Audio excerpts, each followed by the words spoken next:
Assalamualaikum warahmatullahi wabarakatuh.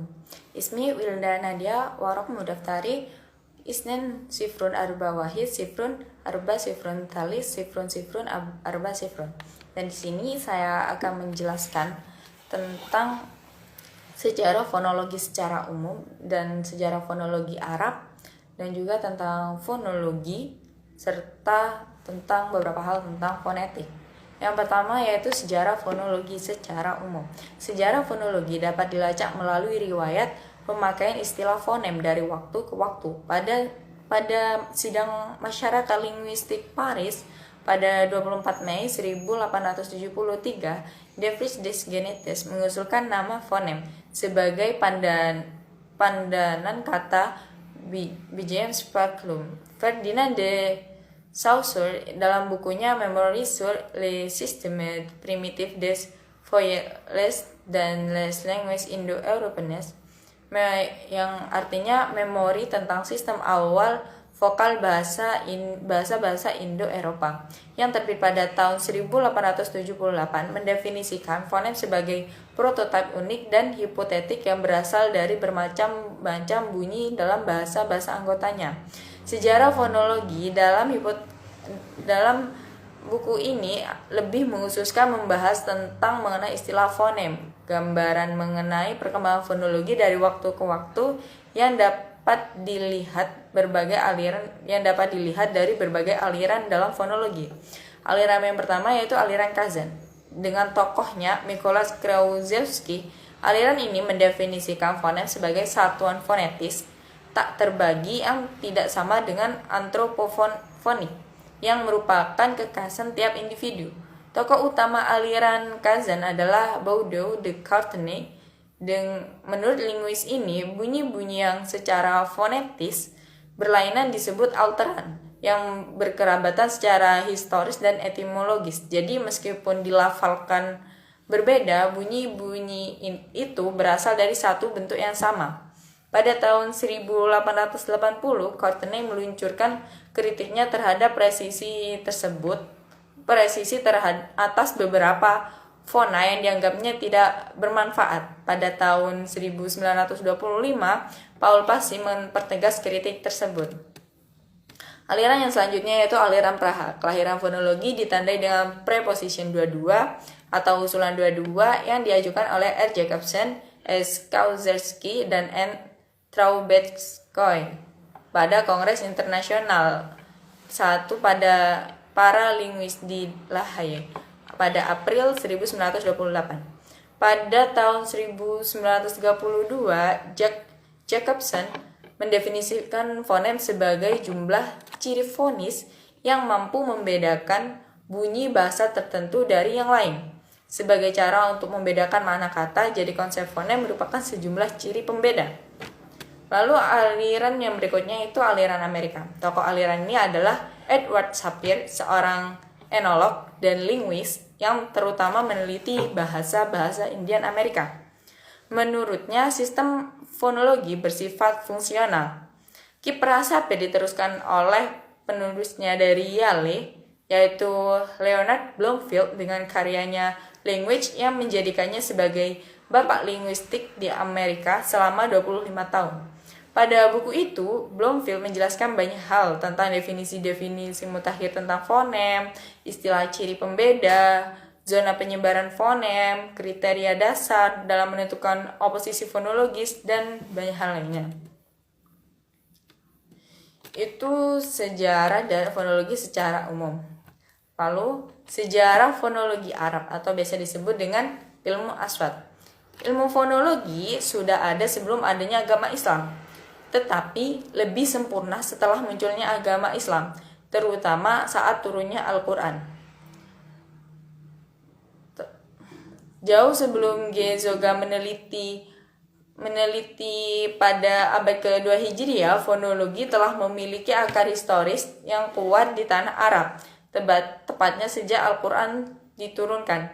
Dalam lembar sejarah ilmu-ilmu yang berkembang di dunia Islam, di periode awal, fonologi memiliki posisi yang sangat vital dan penting dalam menjaga kemurnian bacaan Al-Quran agar terhindar dari distorsi mendeskripsikan makhraj dan sifat-sifat bunyi baik dari distorsi dari bacaan ataupun makna. Di antara upaya yang dilakukan adalah mendeskripsikan makhraj dan sifat bunyi-bunyi Al-Quran yang sangat detail. Ilmu bunyi Al-Quran disebut dengan ilmu tajwid dan ilmu qiraat. Ilmu ini telah lahir pada abad 3 Hijriah ketika Abu Ubaid Qasim bin Salam meluncurkan bukunya yang berjudul Al-Qiraat, lalu juga Musa bin Abdul bin Yahya Al-Hakoni yang memunculkan kumpulan syairnya yang berisikan tentang bunyi-bunyi Al-Quran, dan juga ada Khalil bin Ahmad yang menyusun sebuah kamus Arab Al-Ain yang entrinya disusun berdasarkan makhraj huruf yang terjauh dari tenggorokan sampai yang terdekat. Dan juga ada Ibnu Jinni dalam bukunya Siru Sinaat Al-I'rab. Jadi ilmu aswat ini adalah ilmu kreatif dari ilmuwan Arab, bukan hasil adopsi dari ilmuwan Yunani seperti yang dituduhkan beberapa kalangan. Jadi hanya istilahnya saja yang diambil dari bahasa Yunani pada istilah fonologi. Jadi itu hal yang menarik dari fonologi. Lalu yang selanjutnya yaitu tentang fonologi.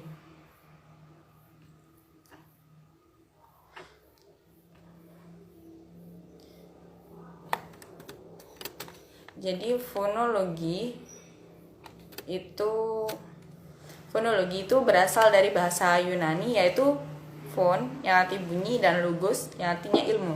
Secara harfiah, fonologi adalah ilmu bunyi. Fonologi mengkaji bunyi bahasa secara umum dan fungsional. Menurut Abdul Khair, secara etimologi, istilah fonologi ini dibentuk dari kata fon yang bermakna bunyi dan logi yang berarti ilmu. Jadi secara sederhana dapat dikatakan bahwa fonologi merupakan ilmu yang mempelajari tentang bunyi-bunyi bahasa pada umumnya. Menurut Krida Laksana, fonologi adalah bidang dalam linguistik yang menyelidiki bunyi-bunyi bahasa menurut fungsinya. Berdasarkan sumber tersebut dapat disimpulkan bahwa fonologi ialah bidang linguistik atau ilmu bahasa yang menyelidiki, mempelajari, menganalisis, dan membicarakan runtutan-runtutan bunyi bahasa yang dihasilkan oleh alat ucap manusia beserta fungsinya. Macam-macam fonologi atau pembahasan utama dari fonologi yaitu tentang fonetik dan fonemik.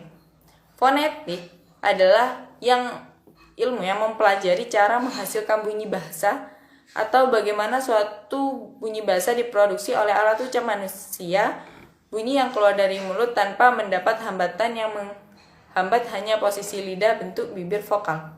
Lalu fonemik adalah istilah fonem dapat didefinisikan sebagai satuan bahasa terkecil yang bersifat fungsional.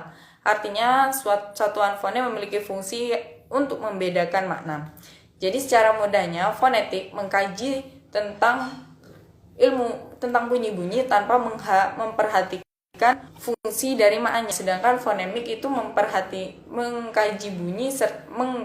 bunyi serta fungsi dari maknanya.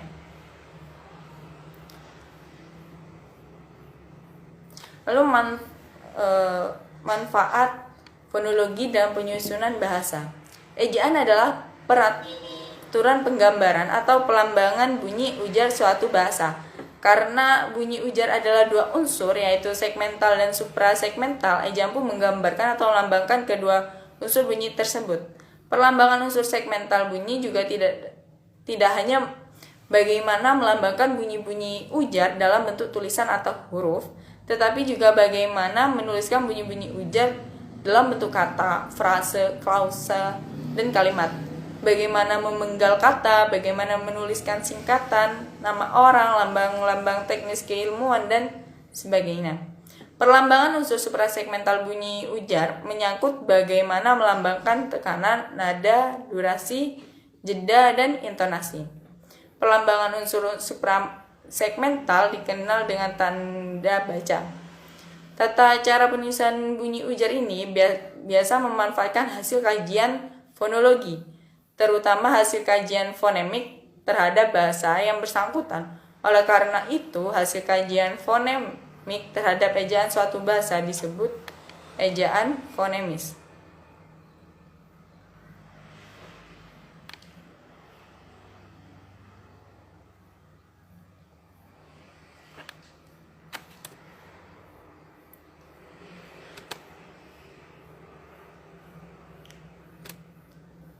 Jadi,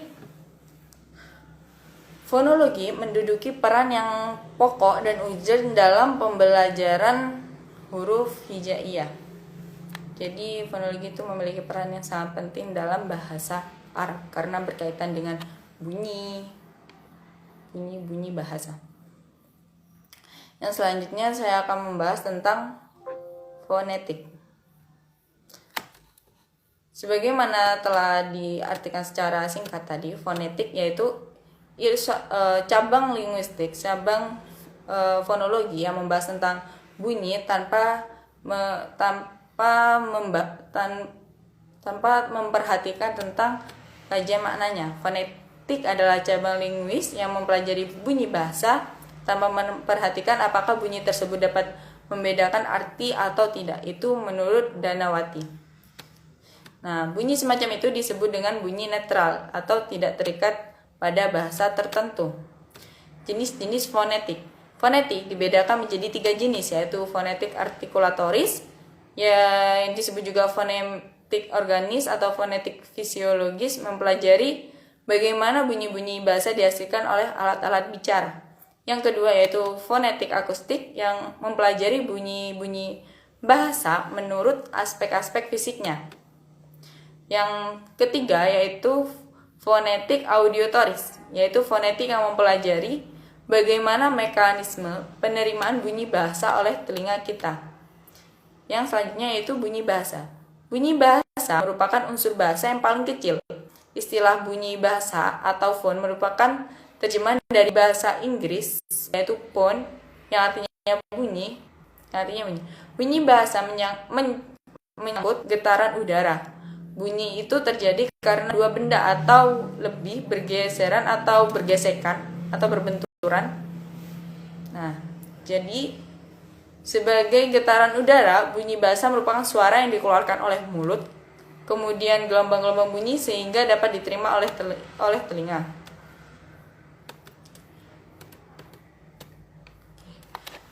Jadi dapat disimpulkan bahwa pengertian dari fonologi yaitu, jika saya simpulkan, fonologi adalah studi linguistik, kajian linguistik yang mempelajari tentang bunyi-bunyi, bagaimana bunyi itu dikeluarkan, bagaimana bunyi itu dihasilkan, bagaimana bunyi itu ditangkap, dan hal-hal yang berkaitan dengan bunyi.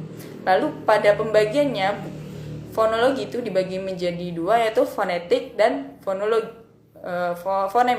Fonetik yang membedakan antara fonetik dan fonemik, yaitu fonetik mengkaji bunyi tanpa memperhatikan makna, sedangkan fonemik mengkaji bunyi dengan memperhatikan fungsi dari maknanya. Mungkin hanya itu yang bisa saya sampaikan. Terima kasih atas perhatiannya. Syukron. Wassalamualaikum warahmatullahi wabarakatuh.